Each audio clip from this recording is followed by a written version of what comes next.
নমস্কাৰ বন্ধু বান্ধৱীসকল, গধূলিৰ কাৰণে আপোনালোকে কি ৰান্ধিছে বাৰু? মই আজি আনিলে কচ মাছ দেখিছেনে? কচ মাছ বইল কৰি আছোঁ দেই, ঔটেঙা দি ইয়াৰ লগত কচ মাছ বইল কৰি খাই কেনেকুৱা লাগে নাজানো, আজি খাবলৈ লৈছোঁ। ভিডিঅ'বিলাকত দেখি থাকোঁ বাৰু খোৱাৰ কাৰণে। এয়া মই অকণমান হালধি দি দিছোঁ দেই, বইল হ'লে পিছে হালধিটো নিদিলে ভাল লাগে, কিন্তু মই অকণমান হালধি দি দিছোঁ, ৰংটো আহিছে আৰু হালধি দিয়াৰ কাৰণে। এইফালে ঔটেঙাটো কাটি লওঁ, ঔটেঙা দি দিওঁ।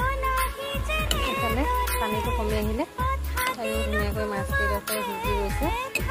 এতিয়া মই ইয়াতে ঔটেঙা দি দিম, কুমলীয়া ঔটেঙা। এতিয়াতো বহুত বেছিয়ে হৈছে কুমলীয়া ঔটেঙা, ভাল লাগিব আৰু খাই ন। আপোনালোকে ট্ৰাই কৰি চাবচোন, মই আজি প্ৰথমবাৰ ট্ৰাই কৰিছোঁ দেই। অৱশ্যে খাই কেনেকুৱা লাগিলে কমেণ্ট এটা কৰি জনাই দিম বাৰু সকলোলৈকে। কিন্তু কম আৰু সেয়াই আৰু ৰান্ধনি বাঢ়নি কাম এইবিলাককে কৰি থাকোঁ আৰু।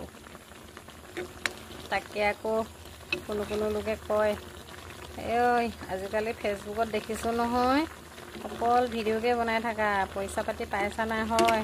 তেতিয়া কিন্তু ক'বলৈ লাজে লাগে আৰু, যিহেতু পইচাটো মানে পে' কৰি দিয়া নাই, কাহানি কৰি দিয়ে নাজানো আৰু।